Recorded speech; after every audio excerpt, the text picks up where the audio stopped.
All right, y'all. What's going on? Welcome back. Welcome back to another episode of your favorite WMMA podcast. Hashtag CB99 Talks. This is episode 140. Of course, I'm Combo Breaker 99. Welcome back, y'all. Feel like it's been a minute. Feel like it's been a minute since I've done one of these shows. Well, it's been about 2 weeks again, but y'all know I've been busy, but I still been on the channel live streaming and chatting it up with y'all. But there really wasn't much going on this past weekend. As far as major fights, there was some fights this past Friday, which I'll probably save for another episode, or I'll probably talk about a little bit in this episode. But as y'all know, by the time drop this episode, Invicta FC 54 is already taking place. So yeah, I'll talk a little bit about that, man. But yeah, not much been going on this past weekend. So there was just a couple of topics that I kind of wanted to get out of the way on a less busy fight week. You know what I mean? Like usually whenever it's like a busy fight week, I got to cover fights, but there's a couple of topics that I just came up for this episode here. Well, I came up with, but I also had some people ask me a major question that I just wanted to drop a segment on and kind of take the time out and talk about it whenever there's not much going on in the fight world. All right. So yeah, man, a lot been going on over the past couple of weeks, but like I said, this weekend not much going on. So yeah, in this episode here, just got a couple of things I want to discuss. A couple of fighters that just been removed from the UFC roster. Want to go through that, and the main theme of this episode, as y'all see here in the title, is scrap over strap. I talked about this before, so that's something I want to discuss here. Scrap over strap is something big. It's something major as far as fighters keeping their career, and it's something that I think a lot of these fighters need to follow. All right, and I may have discussed it a little bit in a couple other videos, but it's just something I think is a saying that a lot of fighters need to live by now. When it comes to keeping their career afloat in the UFC, especially with some of these past few fighters that have been getting cut, not just women but men too. All right, and the last topic I wanted to discuss is a question that some people asked me is can 135 or can the women's bantamweight division can it get that fire back? Can it get back to that high can it get back to that high ranking status that it was back like in the Ronda Rousey era? All right. So I want to talk about that tonight. So yeah, those are just two major things I want to discuss. So with those two topics, that's probably going to take up the majority of the show, which I'll be on here for maybe like 45, maybe 45 minutes to an hour. This ain't gonna be no 2 hour live stream, y'all. All right. So yeah, man. This past weekend, I did go out of town. And, I still got a chance to jump on and talk UFC 294 with y'all. That was 294, right? Makachev versus Volkanovski. Yeah. Um, crazy stuff going on with Jin Fry's fight against Dudakova. I already gave y'all my thoughts on that. That stuff was crazy, man. Can't be fighting with a staph infection. And just so y'all got an update, what's his name? Mike Breeden, the other fighter who missed weight and had a staph infection, he also got removed from the UFC. Yeah, he got removed from the UFC as well. I believe he only won one fight in his UFC career, 1 out of 5 fights, and let it be the fight that he won that he got removed. So hey, Ducote better be counting her blessings, man, that they didn't remove her off of what she just did. So yeah, maybe she'll learn from that, not to try to jump in the ring with an infection like that, because that's serious stuff, man. But yeah, before we talk about these other topics, man, speaking of cuts, which one I already discussed over here, we got these are the two major cuts for WMMA right now in the UFC. Jennifer Maia, as y'all know, she recently was removed from the UFC roster. Her contract wasn't renewed. Kind of a different situation, right? It was just a contract situation where she fought out her contract. The UFC chose not to renew it, and it was just kind of a mutual break, according to her. She said that she didn't even really like have a chance to negotiate or whatever. So she just like, I'm gonna take this time now to just kind of rest from here, and see what the future holds. But as for Ashley Yoder, I think we knew this was coming. Ashley Yoder going into her fight a couple weeks ago, she was already 3-7, and she had to do something big. She had to do something big against Emily Ducote, and she put on a spirited performance. I'll say that, like, she tried, but to me, it still wasn't enough to hold her career afloat. Like, she still came up short, which told us that the losses would probably still just keep rolling in. The more and more she's fighting these tougher strawweights. So Ashley Yoder, she's out of there, man. She leaves the UFC with a 3-8 career. like I said, I still give her credit as a fighter that won't stop and can't get stopped. She's the only one that I know in a long time that could go in there and just fight her heart out. She won't stop coming. She won't stop coming. She won't stop, but she's not getting stopped either. She's not getting stopped. She's lost all her fights by decision in the UFC. A couple of losses to uh, Angela Hill, controversial loss to Mackenzie Dern back in the day. Most recently, Emily Ducote. Yeah. So yeah, Ashley Yoder, she's just one of those fighters that I think has something going for her, but it's just hard for her to get to that level. It's just hard for her to get to that level where she can just, break that wall and go in there and take over. It's just been that hard for her throughout her career. I mean, I give her a lot of credit for her heart, and she will show up. She's always been one to show up, but after like a 2-year layoff, she bounced back with this fight, jumped back in, with a nice spirited performance, but just wasn't enough, man. So shout out to Ashley Yoder. Hopefully she can find a home over in Invicta FC or LFA, just to continue to fight on if she still wants to, just find a level to compete at and still get paid at, Because I never disliked her as a fighter, you know what I mean? Like, even though she come up short, like, yeah, sometimes she's not really putting on the most exciting performances, but this last one she did. And I just like the fact that, she still likes to perform. She still will jump in there and fight. She's not a quitter. She's not a quitter, Yeah, so hopefully Ashley Yoder, she can find somewhere to still continue to fight on if she wants to. But that's the thing, these fighters got to learn, man. You got to go in there, you got to level up, got to level up. And same can kind of be said for Jennifer Maia. Jennifer Maia, I think she's one of those fighters that has a lot going for her. She could have been more. She could have probably touched the belt at some point in her career. But I would say something like about Jennifer Maia is that she has everything that's needed, but sometimes it's even too big for that fighter. Even they don't know what to do with it sometimes. Like I think she possessed just as much skill as Alexa Grasso did at a point where if she would have just understood what she was up against Valentina, she would have tackled that. She would have tackled that task that night. You know what I mean? Like it takes more than just going one round with Valentina or giving Valentina a tough fight. You got to go in there and gain her respect, and you got to whoop her. And I think Jennifer Maia had a lot of good attributes about her going to a fight with Valentina. It was just like there were too many rounds where she would take off. And I think she does the same thing with other fighters too. Whenever she's been in there with girls like Chikeg and Manon, there's just been moments where she would kind of take off. So I think it just came to a point where, the UFC was like, okay, she's doing enough, but at the same time, it's still a gamble to put her in there with some of our hype machines. You know what I mean? Like you would rather, like business wise, hear me out. Business, you would love to see somebody like Erin Blanchard or Macy Barber fight a Jennifer Maia because it would be a test for them and it would make them better. But it would be too much of a risk to have Macy or Erin lose to her, right?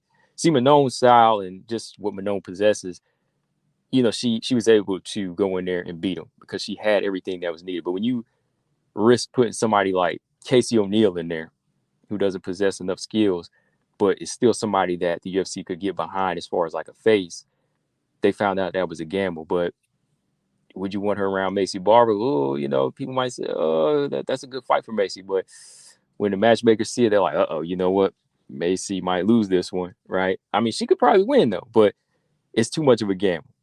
I think Erin Blanchard can win that fight, too, but it's too much of a gamble for some of these other girls that's on the come up. So they might have seen this thing as like, we don't need to renew her contract, which kind of sucks. It does suck, But this is what Jennifer Maia had to say on her IG as far as some clarity on what happened at this point. She said, I no longer belong to the UFC. It's been a great 5 years within the organization. Only tough opponents, always ranked. I did 3 co-main events. I won bonuses, got to compete for the belt, gained a lot of experience, always giving my best every fight and leaving my legacy. All right, so I can agree with all that. That's all great stuff for it, Not everybody will touch the belt, So, yeah. All right. In my last fights, I was already feeling my body and my mind asking for a break. Physically, I'm in my best shape, but it's been 20 years fighting and living as an athlete, giving my 100% every day in every training and all. So reflecting on my personal life. Then I felt the urge to take a breath to feel how it feels to not be 100% all the time. It allowed, it allowed me to be wrong. It's time to fulfill my personal wishes. I sincerely thank everybody, friends, family. She just goes on, about everybody that stood by her, her coaches and everything. Grateful for all the partnerships and all of that. She loves being an MMA athlete. Grateful for everything UFC's done. So yeah, seems like a mutual break. She says I'll look for new purposes and objectives because I know that for me, those who know me for all that I have achieved, I am a champion in life. All right. So yeah, that's always a good thing, to just appreciate the things that you have been through, even though you didn't reach certain levels. And there's a lot of good things you can always say about Jennifer Maia. You know what I mean? Because you know, there's always there's always respect for fighters like a Jennifer Maia. There's champions and then there's contenders, and sometimes somebody just has to be a contender. You know what I mean? Or they just have to be that second level fighter. And there's no shame in that. There's no shame in what Jennifer Maia has done in the game to me. Of course, I think there could have been some things that she's done better. But as far as moving forward, is if she's happy with it, hey, why shouldn't we be? So from here, I think Jennifer Maia, I'm sure she doesn't want to just be seen as like a gatekeeper. She still wants to compete, and getting the belt from another organization like PFL and Bellator is still highly possible for her. I think that with the UFC level of experience that she's had, she could go up in Bellator and run it. If Bellator is still around, if they are around next year and they decide to sign her and stick around, I think that Bellator could do wonders for her, or she could do wonders for them. As for PFL, taking on Ducote, the Chiba and stuff, those type of fights, stuff like that, those would be good fights for Dakota, to really see what level she's on, because that'd be a scary fight for Dakota taking on a Jennifer Maia. But at the moment, those are all just kind of things I'm putting out there. But with her in a position where she needs to kind of rest her body for going for so long, that would probably be wise for her, because these young guns, they're on a different level right now and they're on a different path, and you could really get hurt if you're physically uh, if you're physically not feeling it, if your body's starting to hurt and your joints aren't the same, your back, your nerves, all of that, so it might be time for a little break for Jennifer Maia. So maybe, we never know, man, like if she takes a year or two off, UFC might pick her up again. We just never know, right? But as for the future for her, if she chose to not fight, that would be fine. I think there's other things out there for her, trainer, coach, gyms, whatever she wants to do. I think those options are there for her. But I still think sometimes when I look at her, there's a lot of mileage on her. Like, no, not in a bad way. Like, there's a lot of experience in her, is what I'm trying to say. Like, there's a lot of mileage on her, of course, as a fighter. She's been through a lot, but I don't see too much wear and tear, is what I mean. I know she has 10 losses, but in those 10 losses, even in the UFC, you could say that she still was always game and she was always durable. So I don't really see her as like this damaged fighter or damaged goods where she can't make a return. But only she knows how her body's feeling right now. So maybe she just needs that break to get back into the mix and, just rest a little bit, and then kind of find that refound love, find somebody else to sign to, or maybe when she's done, she might hit the UFC back up and say, hey, what's up? And they might say, hey, nothing much. You want to come back? She says, sure. Do I get my ranking back? They say, sure. Let's do it. Boom, she's back in the mix. So that could be an option for her. But yeah, shout out to Jennifer Maia. Never a bad performance from her. Just some disappointing points when I was looking at her like she could be so much more. But like I said, everybody can't be champion, and she's only human. So yeah, hopefully things turn up for her. But it's just a little lesson for a lot of these other fighters out here. Both Maia and Yoda are in different situations, but sometimes you just have to find your own lane, and that kind of segues into the topic for today, man. Scrap over strap. Scrap over strap. It means exactly that. It means exactly that. It applies to certain fighters that we know now, fighters that we know just by watching, and fighters that aren't really sure about where they place themselves right now. but some fighters do know that aren't really in it for that top spot. All right. So scrap or strap, it means, look, this applies to fighters that we know and they know, but some fighters that don't know that they aren't in it for the top spot. If you understand what I'm saying. There's some fighters out there that know and we know as fans that they're not in it for the top spot. They're just in it to fight. For example, like a Roxanne Modafferi, right? Somebody like her that says, I don't want to fight for the belt. I just want to fight, right? Scrap over strap is a motto for fighters like that, okay? But then there are fighters that don't even know it yet. They haven't even figured it out. Like, that should be their spot. You know what I mean? Because there's some fighters that don't really realize it. They're just showing it to us by performance. There's fighters that show it to us by performance. And those are the ones that haven't really come to terms with it. We see those fighters, okay, these fighters that have the skills, but they won't like pull the trigger. They just, they just go in there and go through the motions sometimes. Those are the kind of fighters that we already know off top that they're not going to be champion or contender, right? Because them not pulling the trigger, that's going to keep them from getting ranked, right? But it also keeps them from being entertaining, and it keeps them from being anybody's favorite fighter. Because why? Because they're not doing anything, right? They're not finding that lane. So there's a path that these fighters have to choose nowadays.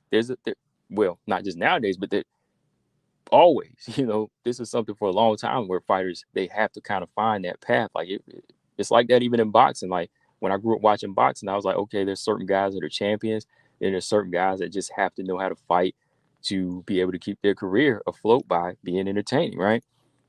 Because it's pretty easy to see the ones who are on a mission. All right. The fighters that we know on a mission, the ones that get signed and they start running through their competition and boom, they just keep it going. No question. We already know where they're at. We already know what they want.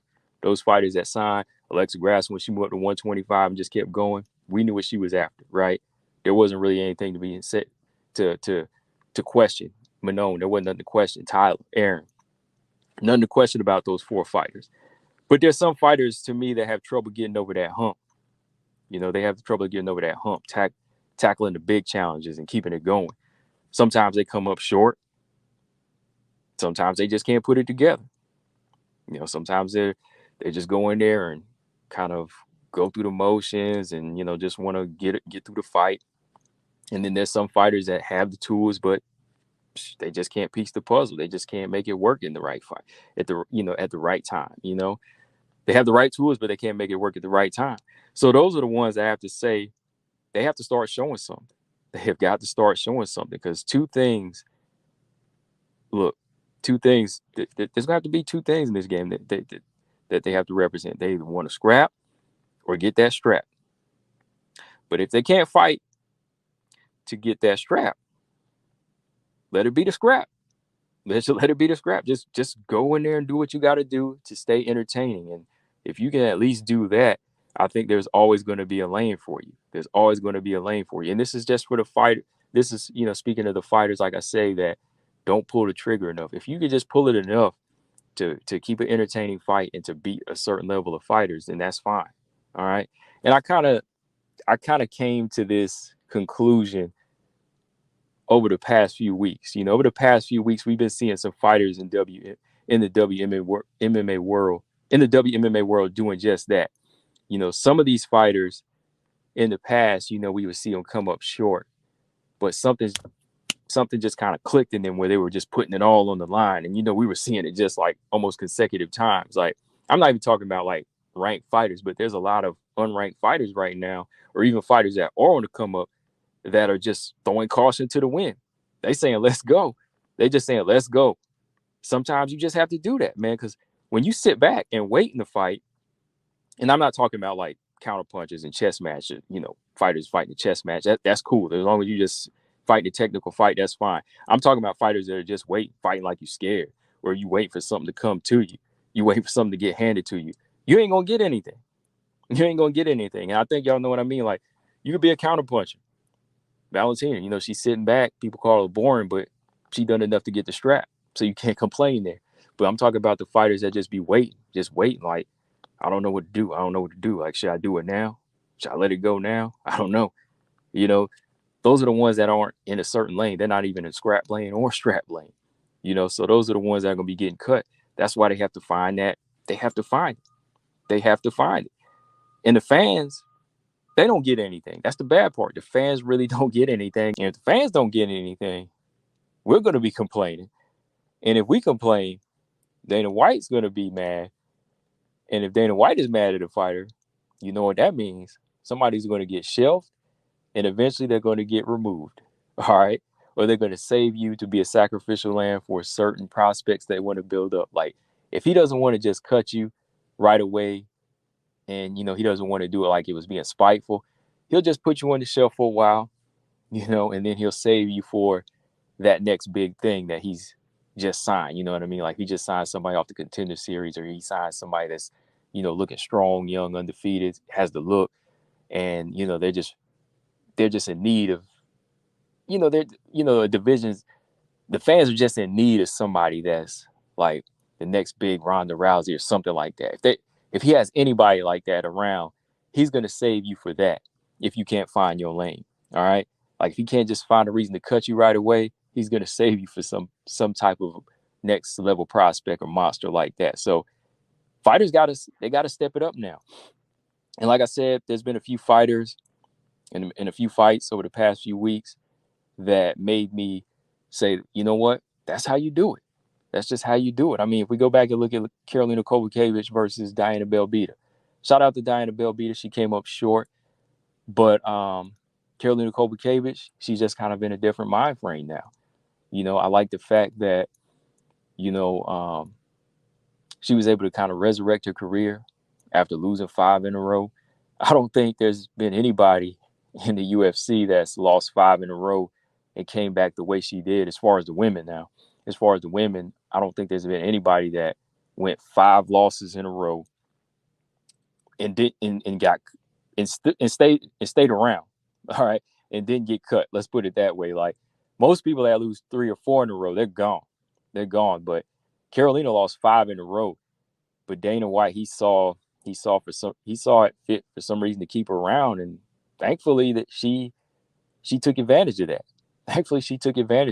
Joanna has kind of been working with her through American Top Team, and she kind of motivated her to kind of redefine herself and find that thunder again and just continue to fight at the level she's on. And you see Karolina Kowalkiewicz going in there just kind of fighting with this newfound fire.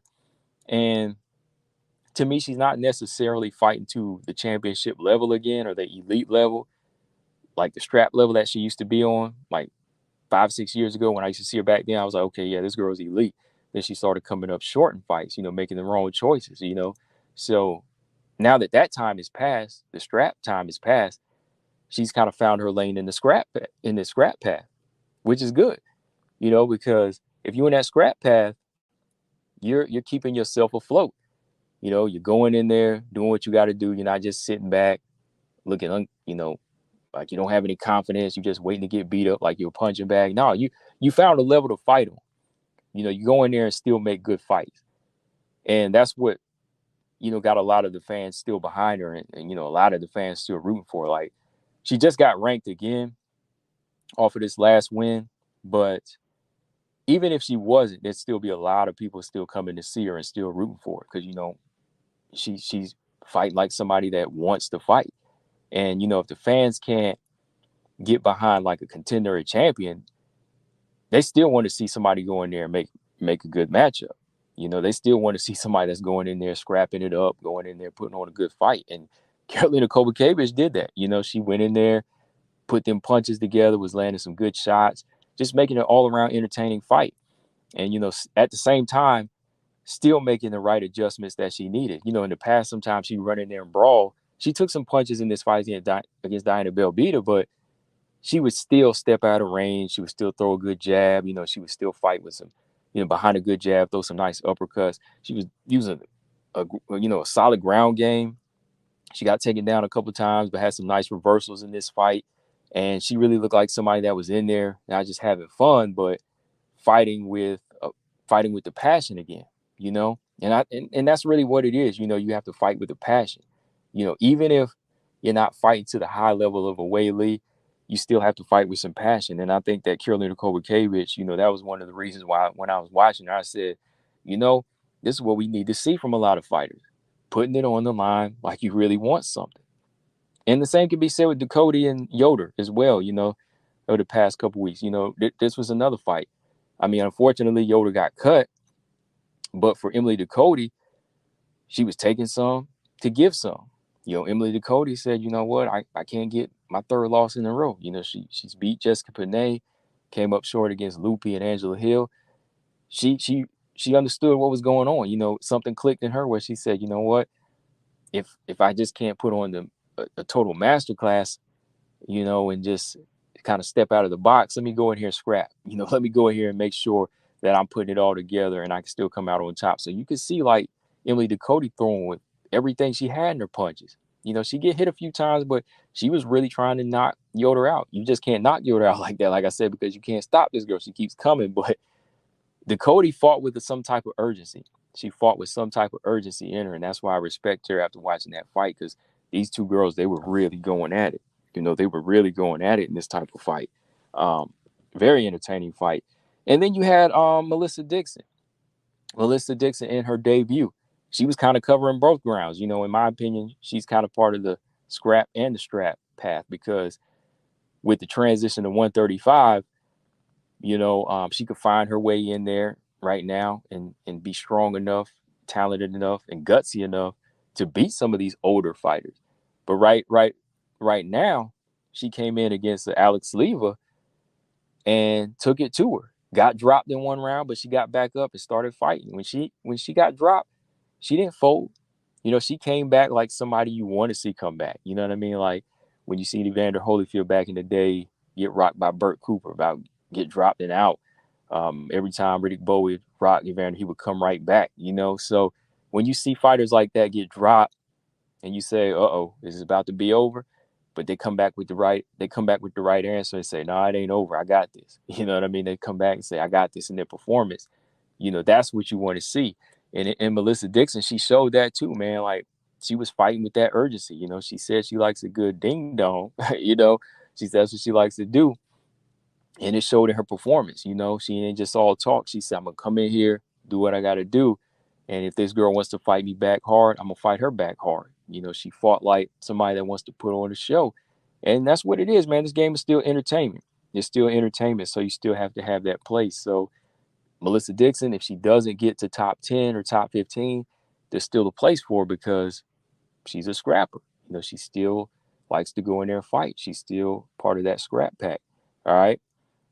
Jenna Bishop, a couple weeks ago in Bellator, Jenna Bishop, her and Ilaria Joanni, both, the way they came in there and turned it on just like that, they both look like somebody that wanted to scrap, but they also wanted to show that they'll fight hard for a strap as well. Because Jenna Bishop, she's still undefeated. She's tough. She's still learning. There was a level, though, there that when I was watching her, that you could still see like technique, but there was like urgency in there where she had to get that respect. She wanted to gain Ilaria Joanni's respect. She took Ilaria Joanni's best punches and still was able to initiate the takedowns and the pressure in that fight. Ilaria Joanni, the same thing with her. She's explosive on her feet. She likes to go in there and throw down and make for a good show. But Jenna Bishop just had one up on her with that ground game, that ability to just turn those clinches into takedowns and take over in a fight. So, yeah, man, like even Jenna Bishop, with what she's bringing to the table, that's what you want to see, man. You want to see these fighters say, "Let's go, man. Like, we ain't sitting back. We got to put it all on the line." Like, there's no caution. Jenna Bishop got hit a couple of times, but she went right after. So just like I said, even if she doesn't get to the strap level, there's going to be a place for these fighters if they can continue to fight the way they do. Now, I'm not saying they got to go in there and get beat up and, always go in there and take punches, but I'm just saying they got to come forward and dominate sometimes. They got to come forward and make it look like that they're there to fight, Sometimes, if you can't find a place as a contender, you have to find your place. You have to find your place. And with this being the fight game, you have to put on a show. You have to put on a show. This is entertainment. Dana, he ain't just about martial arts or point fighting or technique, especially now that, they're with the WWE. He wants wars and he wants some type of drama and some type of story, and so do the fans. The fans, they want wars. Your casual fans, they want blood, knockouts, and all of that all the day. That's why Dana White, he's been so, like, I won't say lenient, but that's why he's been so, like, he's been really, like, when you show, let me put it this way, he's been lenient with technique. All right, he's been lenient with technique. That's why he's been more so into signing certain type of fighters. Like the last couple of girls he signed that fought to a draw on the Contender Series, right? They came in and put on a show. They came in and put on a scrap, right? It wasn't like the one girl just dominated in 30-27 the girl or knocked the girl out. No, he signs both of these girls that fought to a draw. Why? Because they put on a scrap. So that lets you know where his mindset is right now. All right. And then there was I think there was another girl. Oh yeah. There was the flyweights. Like Ernesta, their names escape me right now. But it was the one girl. She took the fight on short notice that had the dislocated foot. Y'all know which girls I'm talking about. This was the flyweight fight. He signs both of them. He signs both of these flyweights. One girl comes up short. He's signing the losers now. So he's signing girls that fight to a draw. He's signing the girls that lose now because he's like, yo, if you're putting on a fight and you are exciting, join my team. Right? That's kind of how he's been with it right now. So yeah, man, you have to find that place, man. If you know that you've been in the game for a little while, maybe like a couple years, and your skills still ain't up to par, there has to be a time where you just say, you know what, we just got to go in here and fight. Of course, most of these girls, they're always going to think to themselves and say, nah, I can get to that level. But if you overthink it, that's what usually makes it hard for these girls, I think. Like some fighters, I think that they are improving slowly and, methodically. They are trying to get back into that position, which is good. That's why they do get where they want to go. With some fighters, I think when they are a little delusional and their skills aren't catching up with their ego, they are the ones that continue to fall harder. And then when they fall hard, they held like unrealistic standards for themselves. That's why when they try the next time, their confidence is gone. So I'm looking at fighters like a Karolina Kowalkiewicz. Like, I think she knows where she's at right now, but she's still not unrealistic about it. She's just gonna keep on fighting until she gets somewhere back into the rankings, or if somebody just beats her and she's convinced that, okay, I won't be back there, then I'll just continue to fight on, and I'll fight and fight and fight until I can get there. So some fighters, they're just destined for the contender status. We already know that they can rise above the rest, right? But the ones that aren't sure, they just have to keep fighting. They just have to keep on fighting and fighting and fighting until they find themselves in that top 6, 7 status. And next thing you know, they're getting the title eliminator. So that's what I mean by scrap over strap. Like thinking of your career and thinking of the money and thinking of being able to continue to get that call from Dana and be on more cards. You gotta have that scrap in you. If you're not seen as that it factor, or for sure that you can't dominate fighters and skyrocket through them and get to a title shot, then you better start thinking of that scrap right now, just to keep yourself afloat. All right. But yeah, let me know what y'all think. I mean, these last few fights over the past few weekends, I was just watching them and I'm like, yo, like, yeah, man, like these girls, they just be in here fighting. That's what you got to do. That's what you got to do, especially for WMMA to continue to grow in the map. Yeah, you just got to do that, because some of these fights as of lately, they some of these fights be putting some of the men fights to shame. Ain't nothing wrong with that. We need that, because as a whole, WMMA still ain't getting this full on respect. And then when you have a lot of cards or you have a lot of fights that go to distance and they're boring, that's not doing any good. That's not bringing the stock up for, what I be telling these casual fans to come in and join WMA. Because some of them, when I tell them to watch, they be like, all right, I'll watch. Then they watch a couple fights and be like, oh man, I don't want to watch this crap. They be saying that stuff, that's how some people are when they watch, the women fight. Like they've got to see more of the Emily Ducote, Ashley Yoder fights, so the Melissa Dixon, Russian Ronda fights. That's what they need to really be sold on WMMA. So that's why I say scrap over strap right now for some of these girls. Scrap over strap. All right. So yeah, let me know what y'all think in the comment section though. All right. But moving on, y'all, moving on. Last thing I want to talk about here. Like I said, a couple of weeks ago, some of y'all had asked me a question about this division here. The division that kind of brung in women's MMA, right? I mean, women's MMA was always around, but as far as like putting it on the map, right? Question a couple of y'all had asked me was, can the women's 135-pound division get back to where it was? And by back to where it was, meaning back at the peak days when Ronda Rousey was at the top, right? Because everybody knows that when Ronda Rousey was around, that was peak 135, right? When she was running the division and she was walking around with the belt, destroying these girls via first round arm bar, it was bringing in fans.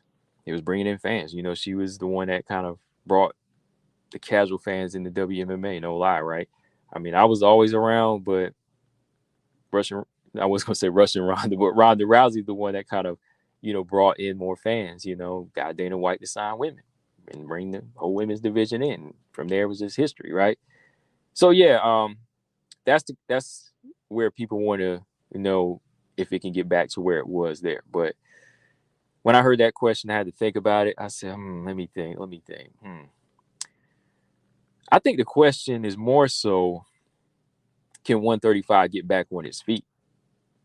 That's what I'm thinking of right now. Can 135 get back on its feet? Because the past few years, it's been a little on the downside. Getting it back to where it once was. First of all, I'll go ahead and answer that one real quick because I don't think that'll happen. 135, it was the premier division for the women, and it was brand new to casual fans. All right. Women were already fighting, like I said, but it wasn't really on the map until the UFC started the 135-pound division to bring in Ronda Rousey, right? And since the downfall of Ronda Rousey, it's had its stars like Holly Holm, who dethroned her. But Holly, she never kept that untouchable aura. She lost it in her next title defense. Of course, she's more like, she has the look and, she carries an entertaining style somewhat. But she's more like than she is like known for carrying great skill and being undefeated now, right?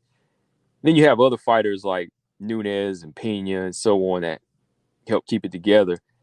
But now that all these matches have been made and most of these fighters are out of their prime, the division's kind of at a dry point. It's been kind of downhill from I would say like 2019 on. Like there was still some good fights that could be made around there, but it was more so like fights that had just kind of passed the time already, like long overdue fights. There were still some long overdue matches, right? And the division was just kind of at a dry point. And that happens sometimes. Sometimes when the division runs its course, you're gonna have this little period where it just has to kind of revamp itself. Okay. But I think what a lot of people have to understand, like, can it get back to its peak? No, because number one, the days of the dominant champion of Ronda Rousey, the days of the Ronda Rousey era are gone. All right. The days of the Ronda Rousey era, they're gone. MMA has been around for a bit now.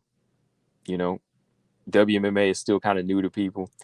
But having women fight at the time, even on that high level with other men on the UFC cards, it was something crazier. It was something crazier for the casual fans who accepted at the time. So when Ronda came into the sport, it was still growing. The sport was still growing. So MMA period was growing because, a lot of people, when they think combat sports, they're thinking more boxing, right? They're thinking of boxing. So when you have boxing compared with MMA, people are still trying to really settle in with MMA on a popular level. Then when you bring in women, oh, okay, this is even something crazy, right? They want to accept women the same as men now, like boxing, you still have a hard time women's boxing, getting on to the level of men, right? But when it comes to women in MMA, it seems more so like they're starting to kind of be a little bit more accepting at the time, right? Especially like I said, when Ronda Rousey came into the sport, you have this fighter who's coming in while the sport's still growing. She has this dominant style, this arrogant attitude that you either love or you hate. But Dana White, he saw green, because at first he said he never signed women, but he saw green right here. So he said, hey, I got to sign her and build this division around it, right? So though the division had a lot of good fighters, I mean, let's be real. MMA fans, they were coming to see Ronda for those two reasons. You either want to see her win or you want to see her lose. So during that era, that's who everybody was really focused on.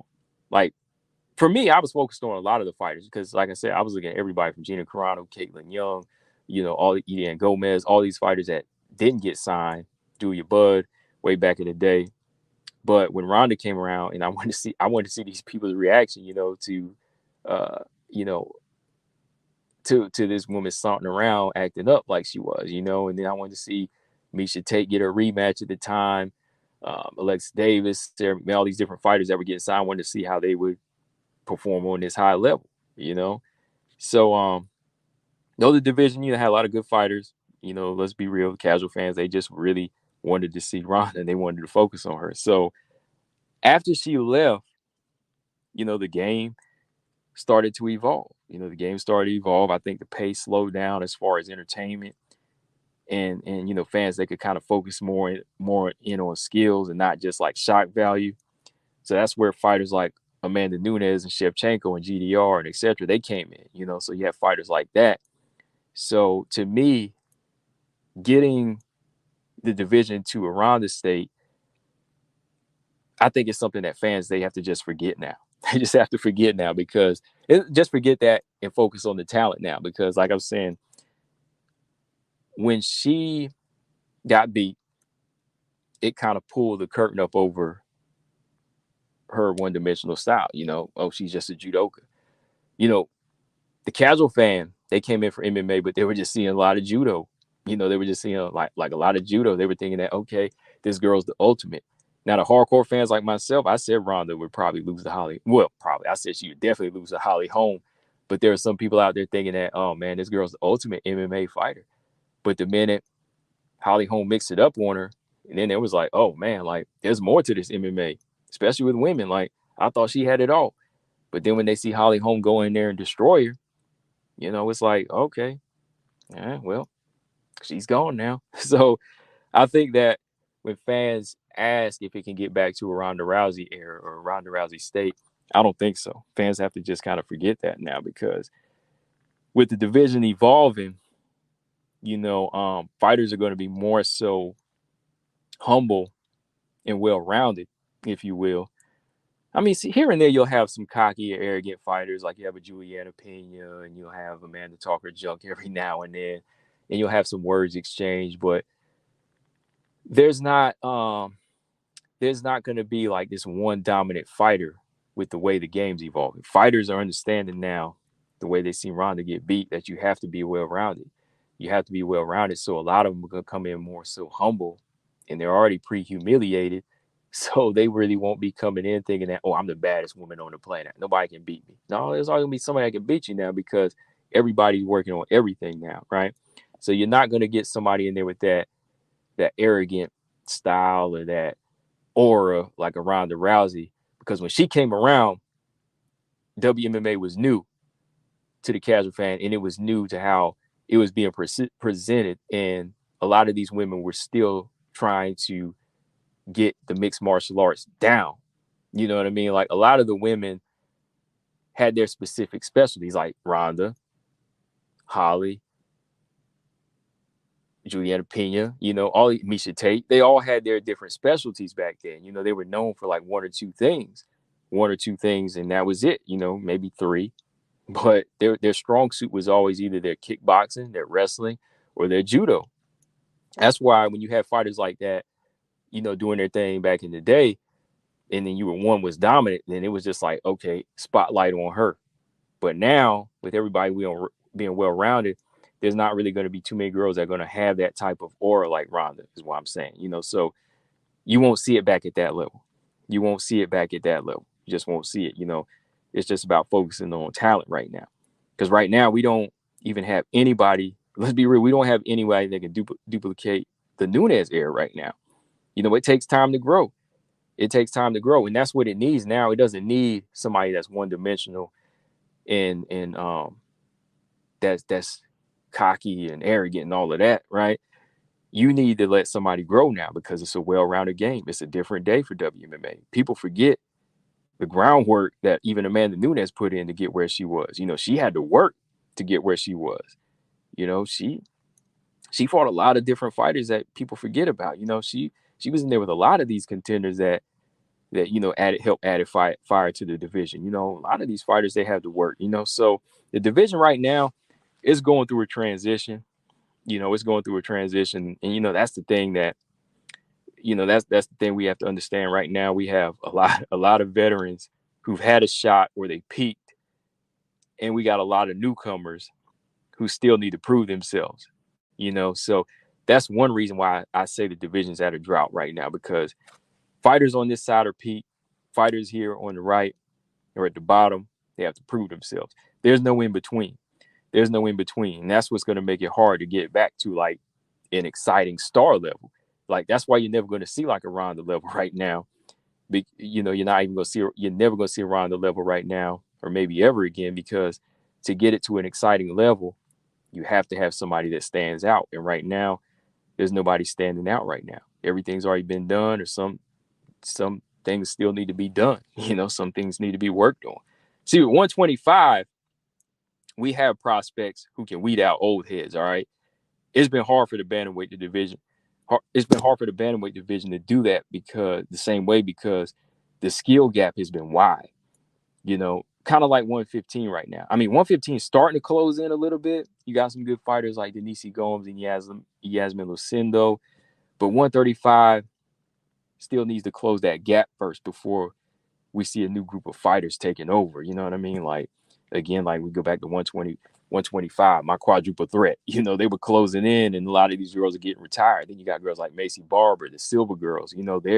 They're good enough to weed out some of these old heads. But right now, some of these girls that are just coming in from the bantamweight division, they fresh. They fresh. They're gonna be taking on girls from the post-Ronda era.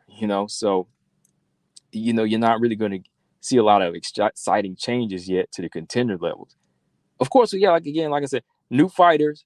We got new fighters to look out for. But before we can really like put a stamp on them, they got to retire some of these post-Ronda, post-Nunes fighters. They got to, And yeah, though I think the bantamweight division can have exciting fights again, I don't know if it really catch up to 125 right now. And that's all right, man.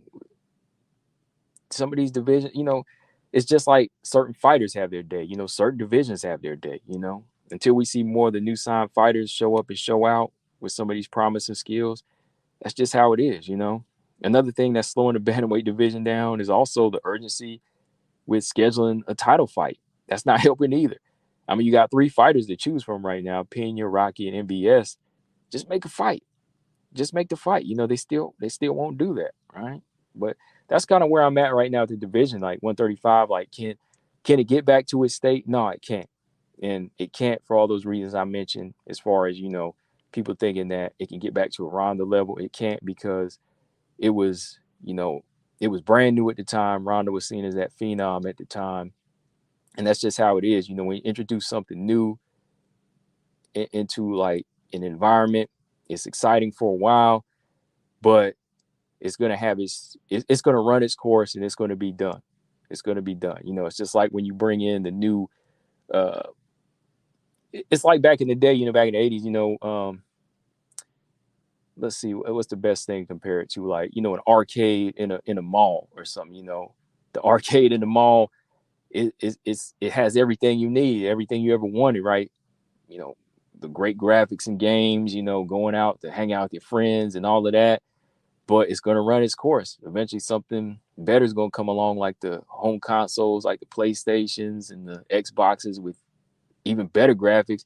Why do I got to go to the mall now when I can just buy this system and play everything at home? Why I got to go put my money in a bunch of quarter munchers when I can just pay one high price for this game console, and that be it, and I can just chill at home, So it's kind of like that. Like, you can't really bring back certain things. Like, the arcade's never going to come back. The arcade is always going to be like this nostalgic thing that people feel, but it's never going to make a comeback with what has come along, like with the Nintendo Switches and online gaming. It's never going to come back like that. So same with Ronda, it was something new at the time. That's not going to come back. Like, the division can be hot again, but it's going to be on different terms now. It's going to be more about skills, more about well-rounded fighters that can just stand out and make the greatest fight. So it's not all going to ride on one fighter like it used to in the past. It's going to be up to more girls, I think, now at 135. All right. So really, when it comes down to it, my final thoughts on it, like, if you want to break it down in points, what do we got to do to get the division back? First off, weed out the old fighters. The old fighters have got to be weeded out. So you better start rooting for these girls like Tainara Lisboa, Melissa Dixon, Russian Ronda, Daria Zalesnikova, who just got signed, to Ravina Oliveira. She better tighten up and get back in there right away. These are the girls that got to start weeding them out. Shout out to MBS, though. She gained her 3 wins and, climbed her way to the top. So, yeah, weed them out. Weed them out. Too bad about MBS getting popped, though. So, she tried. And another thing I would say is forget the 145-pound division and focus on 135. You know what I mean? Like, they keep making catch weight fights, 140 or 145, but they won't make a featherweight division. Why? So get rid of all that. Get some girls that want to fight at bantamweight and that can fight at bantamweight, and just start locking that in. Now, I'm not saying you got to get rid of the featherweights, but if you do keep them around, give them a division too. Give them a division then. But really, you got to start really getting some girls that can make 135 that show a lot of promise, like you're doing for 125 right now. All right. And I'll say this, last but not least, though, for all you impatient people, let time run its course. Just let time run its course. All right. Let time run its course. We've had this problem with the heavyweight division in boxing. All right. Like, hey, I went through a period, after Lennox Lewis retired in 2003, from 2004 on, man, there was a time when all the heavyweight belts were in the hands of guys I couldn't pronounce his names. A lot of the Eastern European guys, Nikolai Valuev, Vladimir Klitschko, Abragimov, just Oleg Maskavev, the belts just went all over the place, so they were in the hands of guys that a lot of the American fans couldn't really appreciate, and the divisions were boring. And, the heavyweights so big and slow at the time that I just kind of had to sit back and take it, like, I didn't have to lie and say, I was enjoying it, but I would watch these fights just to see what was kind of happening, but I wasn't really, like, oh man, this is great stuff, but I understood. I didn't complain because I said, okay, I know where we're at right now. We're at a period where we just have to find the next big thing. Shout out to guys like Deontay Wilder, who started adding more excitement and spice when he came along, and, his era's kind of gone now, but at least he tried, and at least he did stick around and defend his belt 10 times. But yeah, there'll be a period like this, for a lot of divisions. So you just got to let it run its course. Let these fighters retire. Let these other girls make their statements. And then boom, hopefully we'll be somewhere like where 125, 135 is. All right. But yeah, I'll say this in closing. Stop looking for a Ronda or a Nunes, though. Just hope that we can get a talent-heavy division with some good fighters that have character, like 115 and 125, all right? Like, we never really had a Ronda at 115. I mean, we had Joanna, who wanted to be like her and try to put on a show. You had Rose Namajunas, who was a fighter that a lot of people love, the people's type champion.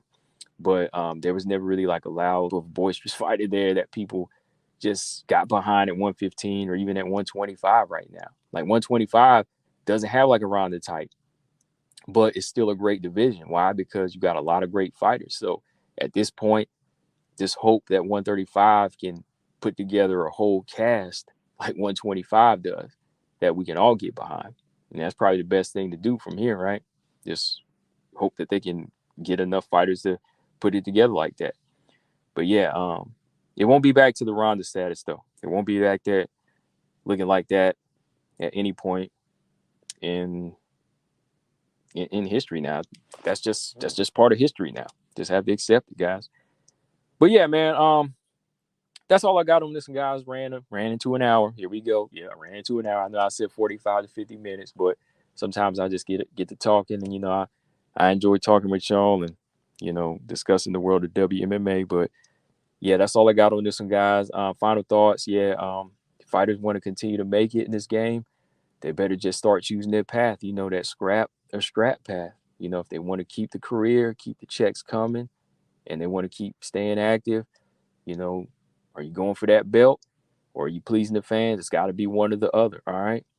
And as for the bantamweight division, just let it run its course. And, maybe in another 2 or 3 years, we'll have some excitement. All right. So with that being said, y'all, make sure y'all hit that like button and subscribe. Subscribe to these platforms on the bottom here. If you don't listen to the show on YouTube, you can hear it on these different platforms. And definitely subscribe to the YouTube channel, y'all. We are at 3,500, a little over 3,500 subscribers. Let's try to get to 4,000 pretty soon. Maybe we get 4,000. I'll start changing things up, doing some bigger things with the channel, which I'll do anyway, as far as like videos and stuff. Probably start stepping it up a little bit more, jumping on camera with y'all and doing a little bit more breakdowns and stuff like that. But other than that, I'll still be here being active and doing what we do over here. But yeah, leave your comments in the comment sections about what y'all think about these topics for today or for tonight. And I will catch y'all on the next one. Like always, Combo Breaker 99. I'm out.